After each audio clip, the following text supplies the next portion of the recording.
कौशिक पुष्कर सिंह धामी दिल्ली में मौजूद। आज हो सकता है मुख्यमंत्री के नाम का ऐलान। उत्तराखंड के सभी बीजेपी विधायकों को 20 मार्च को देहरादून पहुंचने का आदेश। मुख्यमंत्री और कैबिनेट को लेकर कयासों का दौर जारी। प्रदेश अध्यक्ष मदन कौशिक बोले 2-3 दिन में तय हो जाएगा शपथ ग्रहण का कार्यक्रम। पीएम मोदी समेत कई बड़े नेता दिग्गज होंगे शामिल। द कश्मीर फाइल्स देखकर हरीश रावत को याद आया मुजफ्फरनगर कांड। कहा उत्तराखंड के लोगों ने भी इसी तरह का अत्याचार झेला। मौसम ने ली करवट। मसूरी सहित पहाड़ों में झमाझम बारिश। वीकेंड पर पहुंचे पर्यटकों ने कैसे जमकर की मस्ती। उत्तराखंड में फिर बढ़ा कोरोना। प्रदेश में 2 दिन में मिले 26 नए संक्रमित। 8 दिन के बाद एक मरीज ने तोड़ा दम। आप देख रहे हैं के न्यूज, खबरों का सारथी। नमस्कार, स्वागत है आपका खबर उत्तराखंड में। मैं हूं आपके साथ विशाल पंडित। अब रुक करते हैं खबरों का और बड़ी खबर आपको बता रहे। कार्यवाहक सीएम पुष्कर सिंह धामी दिल्ली में मौजूद। प्रदेश अध्यक्ष मदन कौशिक समेत कई दिग्गज नेता दिल्ली में।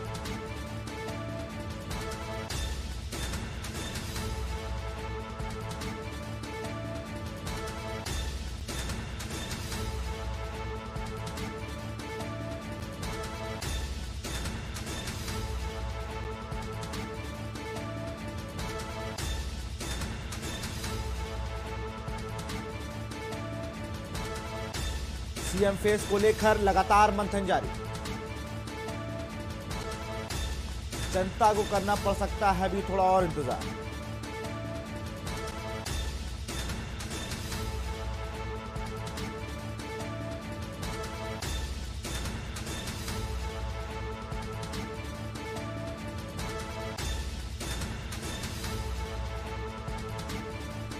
शपथ ग्रहण समारोह के लिए बैठकों का दौर जारी।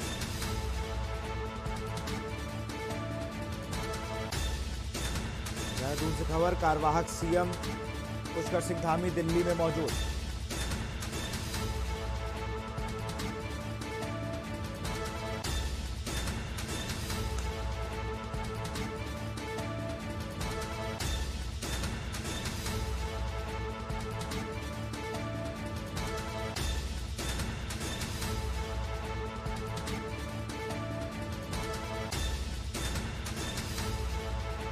जनता को करना पड़ सकता है थोड़ा और इंतजार। आला कमान से नहीं मिल पा रही है हरी झंडी।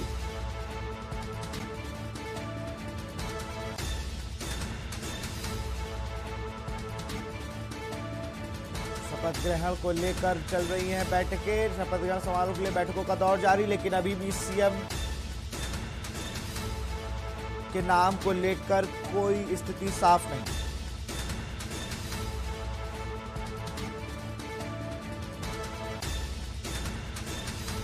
प्रदेश अध्यक्ष मदन कौशिक समेत कई दिग्गज नेता भी दिल्ली में।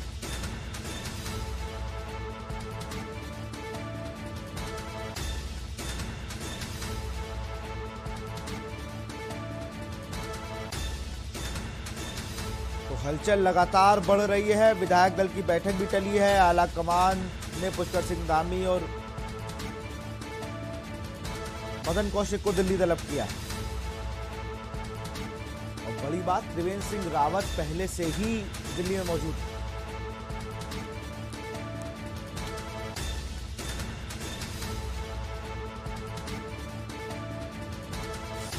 शपथ ग्रहण समारोह के लिए बैठकों का दौर जारी।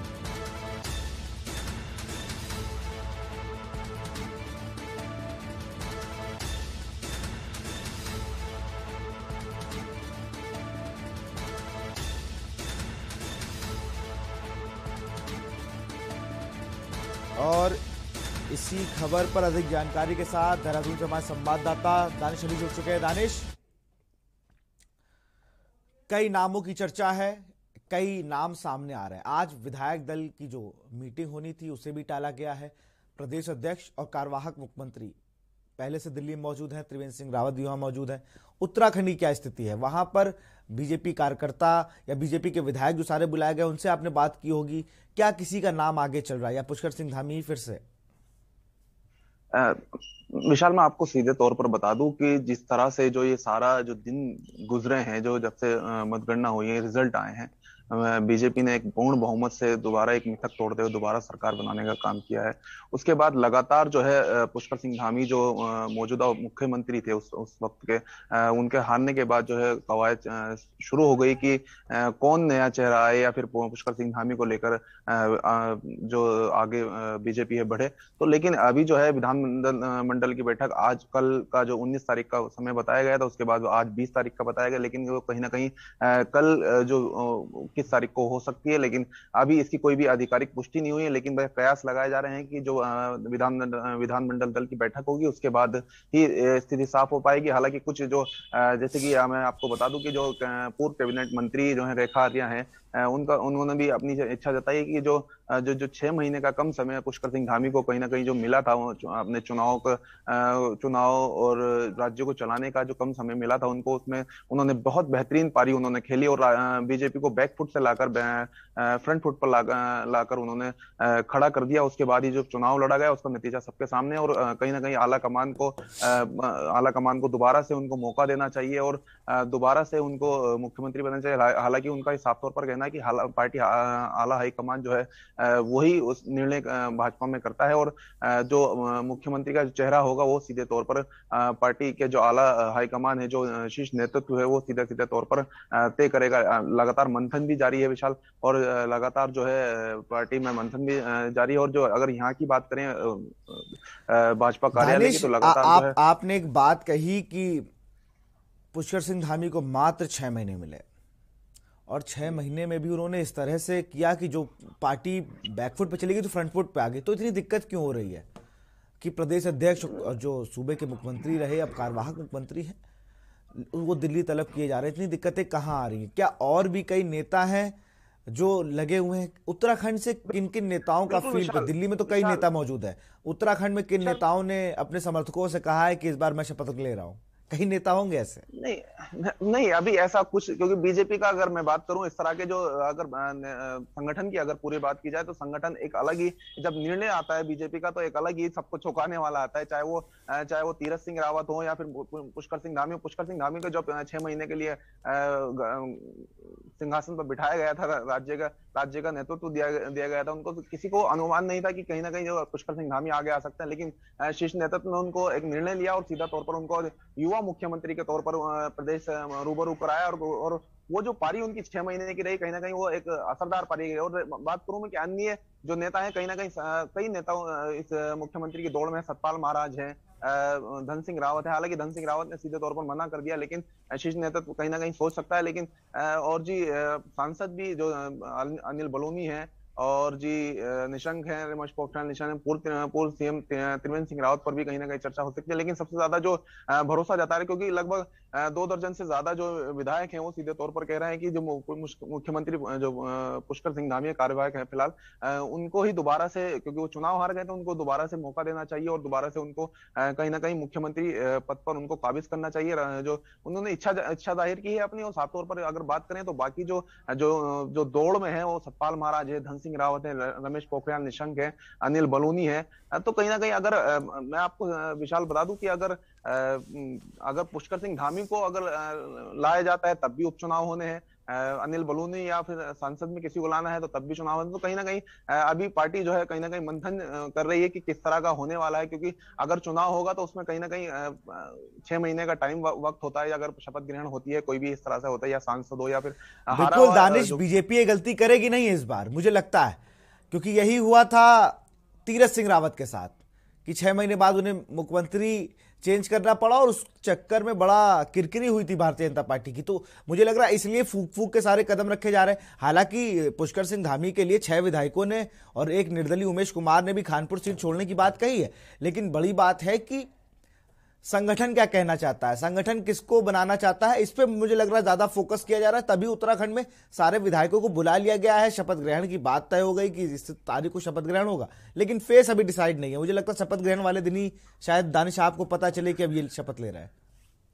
बिल्कुल विशाल, अभी जो है अभी कल जो बैठक हुई है, जो महामंत्री है बीजेपी के संगठन, उन्होंने सीधा साफ तौर पर कहा है कि अभी 1-2 दिन लग सकते हैं। कहीं ना कहीं जो पर्यवेक्षक हैं, राजनाथ सिंह हो या फिर मीनाक्षी लेखी हैं, वो कहीं ना कहीं 1-2 दिन में उत्तराखंड आएंगे। उसके बाद वो विधानमंडल दल की बैठक, क्योंकि कोई भी जो क्लियर नहीं हो पा रहा है कि कब उन विधानमंडल दल की बैठक होगी, कब पर्यवेक्षक होंगे। आधिकारिक तौर पर अगर ये सीधे तौर पर अगर पता चल जाए कि हाँ कब बैठक होनी है, उसके बाद ही तुरंत पता चल जाएगा कि जब बैठक के बाद की कौन प्रदेश का नेतृत्व करने वाला है, बिल्कुल कौन प्रदेश का नेतृत्व करेगा। और दिल्ली से हमारे रेसिडेंट एडिटर अमित दुबे जी भी जुड़ चुके हैं। अमित जी, आपने 6 महीने पहले एक सीएम बनाया, उसने बहुत अच्छा काम किया। अब जनता की मांग है कि पुष्कर सिंह धामी को सीएम बनाया जाए, लेकिन मुश्किल यह हुई कि वो चुनाव हार जाते हैं और उसके बाद अब लंबा बैठकों का दौर चल रहा है और मंथन लगातार जारी है। दिल्ली में सारे नेता मौजूद है। अभी आपने बताया भी था कि त्रिवेंद्र सिंह रावत वहां पहले से मौजूद है और कई लोगों का कहना है कि उनके तजुर्बे को ज्यादा कहा जा रहा है कि उनका तजुर्बा ज्यादा है, तो क्यों ना इन्हीं पे एक बार फिर से दांव खेला जाए।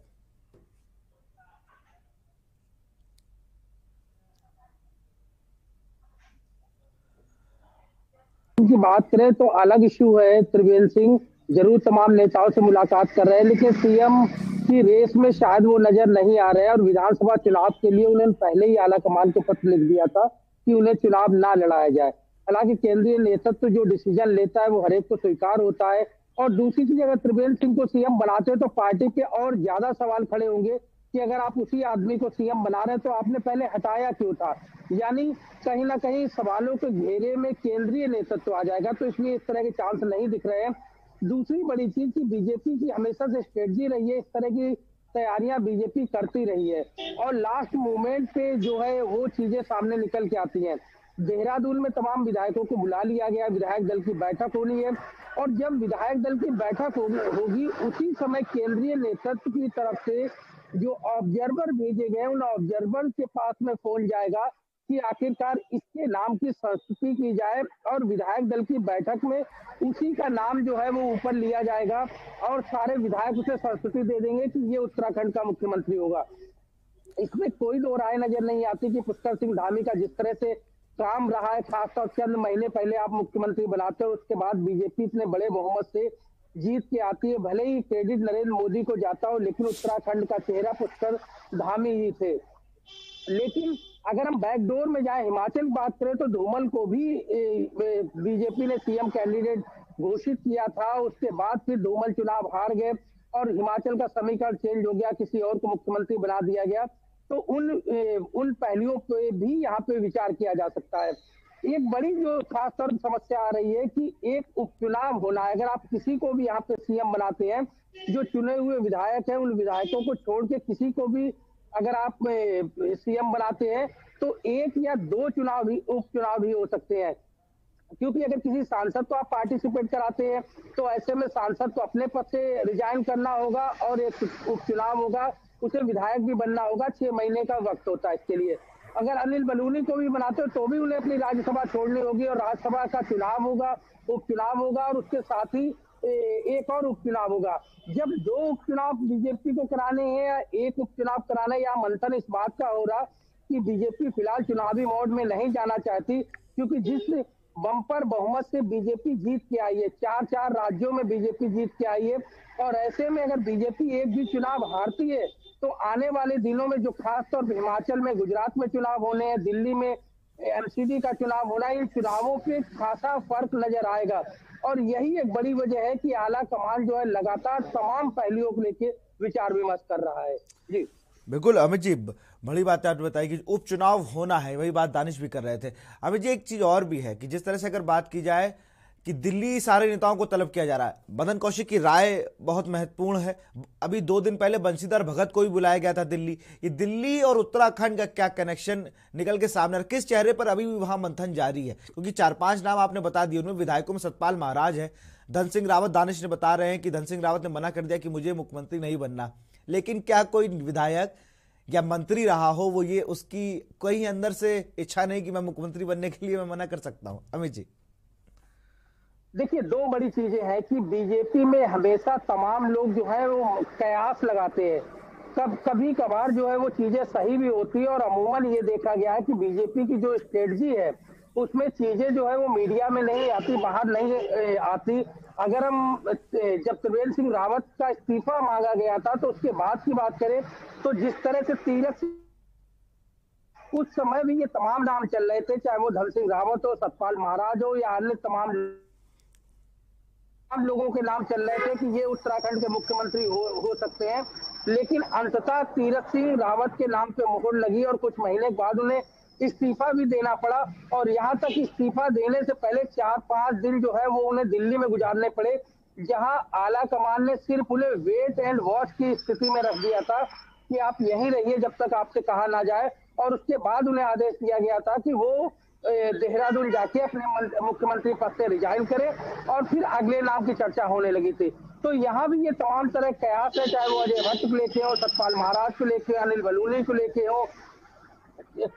यहाँ पे जो डिसीजन है वो हर कोई जानता है कि किस तरह डिसीजन होता है कि क्योंकि राजनाथ सिंह ऑब्जर्वर बनाए गए हैं, इसके साथ ही जेपी नड्डा और अमित शाह तमाम लोग मिलके यहाँ रणनीति तय करते हैं। जो उत्तराखंड विधायक दल की बैठक जो होती है या उत्तराखंड जो विधायकों का फीडबैक लिया जाता है, उस फीडबैक को भी यहाँ पे थोड़ा ध्यान जरूर दिया जाता है। लेकिन सबसे बड़ी चीज है कि अंततः मोहर उसी नाम पे लगती है जो यहाँ से जिस नाम का प्रस्ताव भेजा जाता है उसी नाम को विधायक दल की बैठक में न सिर्फ रखा जाता है बल्कि उसकी संस्तुति भी होती है। तो ये एक बड़ी वजह इसी वजह से कि मीडिया में भी तमाम लोग जो है वो फूंक फूंक के कदम रख रहे हैं, किसी भी एक नाम पे पर्टिकुलर फोकस नहीं कर रहे हैं, क्योंकि उन्हें पता है कि बीजेपी है, कुछ भी कर सकती है, कहीं से भी अपने डिसीजन को लाके यहाँ पे जनता के बीच में दे सकती है। यहाँ जरूरी ये है कि उत्तराखंड के तमाम विधायकों को खासतौर पर देहरादून बुला लिया गया है। देहरादून की बैठक किस समय शुरू होती है, यहाँ पे जो मदन कौशिक और पुष्कर सिंह धामी दोनों को यहाँ पे बुलाया गया है, देर रात से वो दोनों यहाँ पे दिल्ली में मौजूद है।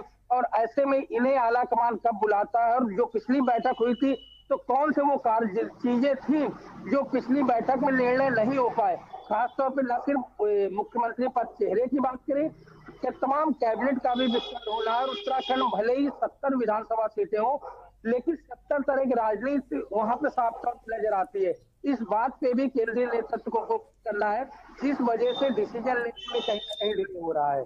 जी तो अभी जी कहना गलत नहीं होगा कि शाम तक हो सकता है कोई अप्रत्याशित नाम हमारे आपके सामने हो, जैसे हर बार होता है उत्तराखंड की पॉलिटिक्स में, कोई अप्रत्याशित नाम सामने आ जाए और उसी पे मोहर लग जाए और हम लोग उसी की खबर चला रहे हो। क्या शाम तक कोई नाम सामने आ सकता है? जी बिल्कुल साफ तौर पर नाम सामने आ सकता है, क्योंकि अगर आज नाम जो है अनाउंस करने की बीजेपी की मंशा नहीं होती तो देहरादून में विधायक दल की बैठक नहीं बुलाई जाती। और कल लेकिन अमित यहाँ संशोधन करूंगा, आपको रोकूंगा। आज जो बैठक होनी थी वो आज अब सोमवार को होगी, आज बैठक को कैंसिल कर दिया गया है। देखिए तमाम विधायकों को देहरादून बुला लिया गया है, बैठक का टाइम निश्चित नहीं है, बैठक का दिन निश्चित नहीं किया गया है, लेकिन तमाम विधायकों को देहरादून बुला लिया गया है। कल रात से ही तमाम विधायक दिल्ली पहुंच चुके हैं। यहाँ तक कि पुष्कर सिंह धामी की बात करें, मदन कौशिक दोनों दिल्ली पहुंच चुके हैं और तमाम विधायक देहरादून पहुंच चुके हैं। तो जाहिर तौर पर यह भी एक रणनीति का हिस्सा है, क्योंकि पहले से ही तमाम विधायकों को आगाह कर दिया गया कि आप लोग देहरादून में रहिए, कभी भी बैठक बुलाई जा सकती है। पुष्कर सिंह धामी और मदन कौशिक को दिल्ली बुला लिया गया कि आपको कभी भी बुलाया जा सकता है, आप दिल्ली में मौजूद रहिए। यानी तमाम मोहरे जो है वो बीजेपी ने अपने बिछा लिए हैं और बस सिर्फ बैठकों का एक दौर होगा, एक स्नैपशॉट में बैठक होगी जिसमें नाम का अनाउंसमेंट होगा। उम्मीद है देर रात तक आज नाम का अनाउंसमेंट हो जाना चाहिए, क्योंकि इस तरह की चीजें जो है वो हमारे सूत्र साफ तौर पे बता रहे हैं। दूसरी चीज की जो बैठक होगी वो खास तौर पर अमित शाह की होगी, क्योंकि नाम की जो घोषणा है, नाम का जो चिंतन मंथन है वो अमित शाह के घर से होता है। और ऐसे में चूंकि यूपी में सारी चीजें साफ हो गई है, मुख्यमंत्री के योगी आदित्यनाथ को बनना था, पहले से तय था, डेट फिक्स हो चुकी है, कैबिनेट को लेकर वहां पे चर्चा लगातार जोर शोर से चल रही है। अब सिर्फ उत्तराखंड एक ऐसा राज्य है जहां को लेके लगातार मंथन हो रहा है, खासतौर मुख्यमंत्री पद को लेके, और उम्मीद है आज इसे भी बीजेपी शॉर्ट आउट कर लेगी। बिल्कुल, आज लगता है कि शाम तक या देर रात तक हम लोगों को नाम सामने आ जाए कि उत्तराखंड का सीएम कौन होगा। आप दोनों का बहुत बहुत शुक्रिया हमसे जुड़ने के लिए, तमाम जानकारी साझा करने के लिए।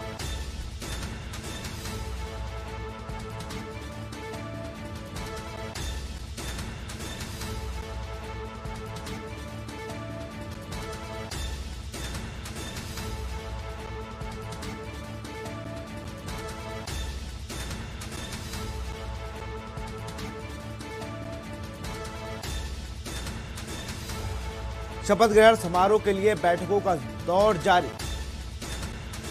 देहरादून से खबर है, कार्यवाहक सीएम पुष्कर सिंह धामी और प्रदेश अध्यक्ष मदन कौशिक दिल्ली में मौजूद। यहां रुकते एक छोटे से ब्रेक के लिए, जल्द हाजिर होंगे। आप देख रहे हैं के न्यूज, खबरों का सारथी। सोचिए मत, मेरी और पूरे हिंदुस्तान की तरह आप भी समर कूलर और होम अप्लायंसेस लीजिए और बेफिक्र हो जाएगी। पर ये दिल है कि चख रहा है उन्हीं अल्फाजों का दूर कितना भी जाओ, इस जुबान से दूर ना जा पाओगे। विमल, बोलो जुबान केसरी। आप देख रहे हैं के न्यूज, खबरों का सारथी। ब्रेक के बाद आपका स्वागत है। खबर आपको देहरादून से बता रहे हैं, रोडवेज कर्मचारियों ने आंदोलन का किया ऐलान। रोडवेज कर्मचारियों ने आंदोलन का किया ऐलान। वेतन भुगतान समेत विभिन्न मांगों को पूरा ना होने से नाराज। वेतन भुगतान समेत विभिन्न मांगों के पूरे ना होने से है नाराज। सभी डिपो में 1 दिवसीय धरना देंगे कर्मचारी।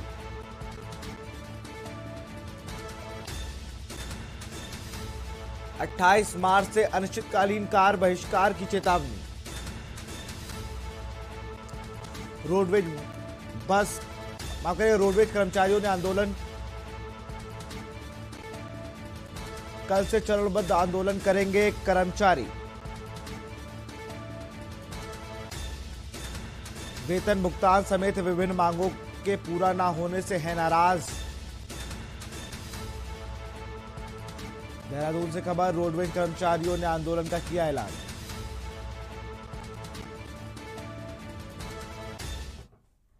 उत्तरकाशी से खबर है, पुरौला नगर पंचायत की लापरवाही सामने आई है। उत्तरकाशी से खबर,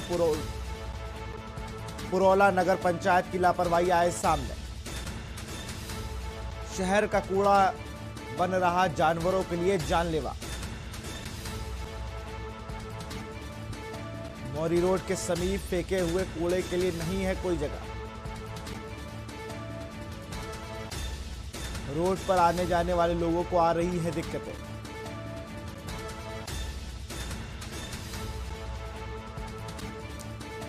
उत्तरकाशी से खबर, पुरौला पंचायत के तहत जो गैर जिम्मेदार रवैया है, वहां कूड़ा फेंकने की कोई जगह नहीं है। मोरी रोड समीप फेंके हुए कूड़े के लिए नहीं है कोई जगह और जानवरों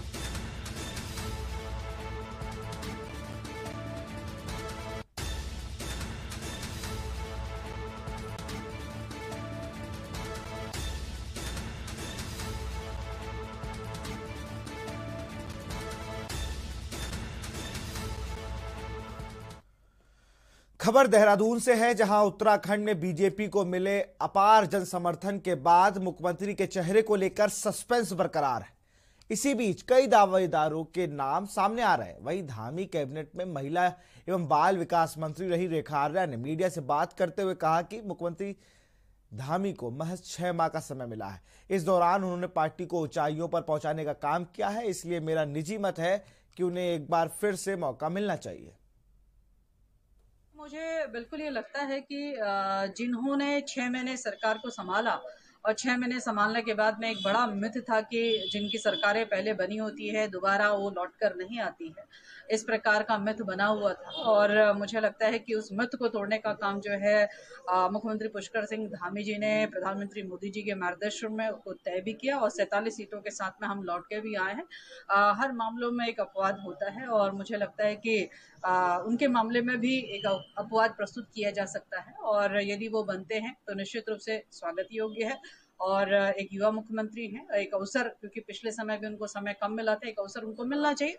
लेकिन मैं इसके साथ साथ यह भी कहूंगी, हमारा केंद्रीय नेतृत्व जो तय करेगा हम सब उनके साथ खड़े। खबर उधम सिंह नगर से है, जहां उत्तर भारत के 51 शक्तिपीठों में से एक मां पूर्णागिरि मेले का आगाज हो गया है। वहीं 3 माह तक चलने वाले इस मेले से जहां देश भर से लाखों श्रद्धालु मां पूर्णागिरि के धाम में आते हैं। चंपावत जिले के टनकपुर में आस्था एवं पूर्णागिरि मेले का उद्घाटन हुआ। कुमाऊं कमिश्नर दीपक रावत ने उसका उद्घाटन किया। 15 जून तक श्रद्धालु मां पूर्णागिरि के दर्शन करेंगे।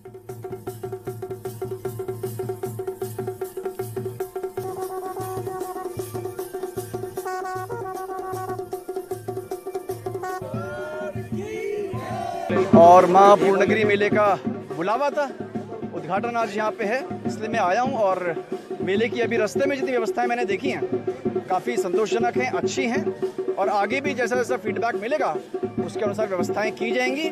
आप सब मेले का आनंद लें, साफ सुथरे तरीके से यहाँ पे आएँ और यहाँ पे जो हमारी पवित्र स्थली है इसका जो दूर दूर तक प्रचार करें और भी श्रद्धालुगण यहाँ पे आते रहें। खबर रुद्रप्रयाग से है, जहां गौरीकुंड से केदारनाथ पैदल मार्ग पर बर्फ सफाई का कार्य तेजी से किया जा रहा है। यह जिला आपदा प्रबंधन प्राधिकरण के मजदूर बर्फ साफ करने में जुटे हुए हैं। बर्फ साफ करते करते टीम कुबेर गोदरे तक पहुंच गई और अब सिर्फ 3 किलोमीटर पैदल मार्ग पर बर्फ साफ करने का कार्य रह गया है। मार्च अंत तक केदारनाथ पैदल मार्ग से बर्फ साफ करने का कार्य पूरा हो जाएगा।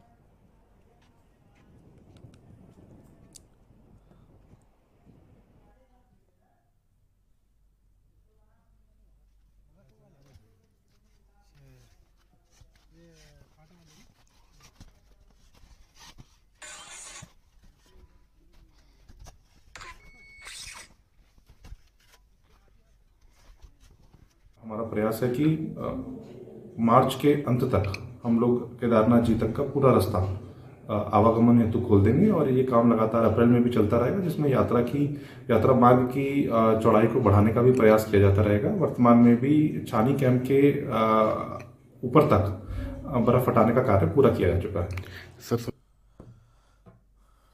फिलहाल खबर उत्तराखंड में इतना ही। देखते रहिए के न्यूज़ इंडिया। नमस्कार।